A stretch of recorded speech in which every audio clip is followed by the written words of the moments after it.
তুমি পৃথিবীতে রোজা রেখেছো, কিন্তু তোমার রোজা একটাও হয় নাই। ৩০ দিন রোজা রাখলেন, তারপর যদি কিয়ামতের দিন জানতে পারেন একটাও রোজা কবুল হয়নি, ভাবতেই কি বুকের ভেতরটা কেঁপে ওঠে না? ভোর থেকে সূর্যাস্ত পর্যন্ত ক্ষুধা সহ্য করেছেন, তৃষ্ণা সহ্য করেছেন, ক্লান্তি সহ্য করেছেন, লুকিয়ে কিছু খাননি, গরমে পুড়েছেন, তবুও রোজা ভাঙেননি। কিন্তু মাস শেষে যদি ফলাফল হয় আপনি শুধু ক্ষুধার্তই ছিলেন, সওয়াব কিছুই পাননি। রাসূলুল্লাহ সাল্লাল্লাহু আলাইহি ওয়াসাল্লাম সতর্ক করে বলেছেন, কত রোজাদার আছে যাদের রোজার বিনিময়ে ক্ষুধা ছাড়া আর কিছুই জোটে না। সুনানে ইবনে মাজা ১৬৯০। কারা তারা?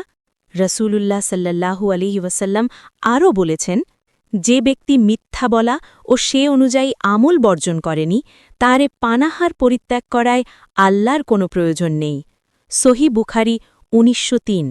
অর্থাৎ রমাদান শুধু না খেয়ে থাকার নাম নয়, রোজা শুধু পেটের না, চোখের রোজা, জিহ্বার রোজা, হৃদয়ের রোজা।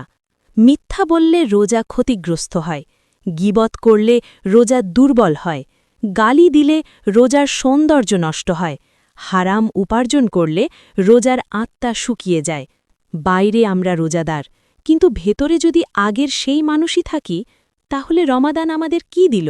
রমাদান আসে আমাদের বদলাতে, রাগ নিয়ন্ত্রণ করতে শেখাতে, ভাষাকে পরিষ্কার করতে শেখাতে, আচরণকে সুন্দর করতে শেখাতে। রাসূলুল্লাহ সাল্লাল্লাহু আলাইহি ওয়াসাল্লাম বলেন, যে ব্যক্তি তার চরিত্রকে সৌন্দর্যমণ্ডিত করেছে, আমি তার জন্য জান্নাতের সর্বোচ্চ স্থানে একটি ঘরের জিম্মাদার। সুনানে আবু দাউদ ৪৮০০। একটু ভাবুন, জান্নাতের সর্বোচ্চ স্থানে একটি ঘর শুধু সুন্দর চরিত্রের জন্য। তাহলে এই রমাদানে আমাদের লক্ষ্য কি?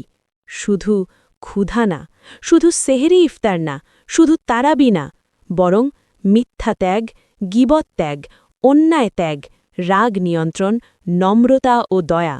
যেন রমাদান শেষে আমরা শুধু রোজাদার না, বরং আল্লাহর প্রিয় বান্দা হয়ে উঠি। কারণ ক্ষুধা কয়েক ঘণ্টার, কিন্তু কবুল হওয়া রোজার পুরস্কার চিরকালের। ভিডিওটি যদি আপনার হৃদয়ে ছুঁয়ে যায়, তাহলে এখনই লাইক দিন। ইসলামিক রিমাইন্ডার পেতে চ্যানেলটি সাবস্ক্রাইব করুন। সওয়াবের নিয়তে ভিডিওটি শেয়ার করে দিন। কমেন্টে লিখুন আলহামদুলিল্লাহ। আসুন এই রমাদান থেকেই বদলে যাই।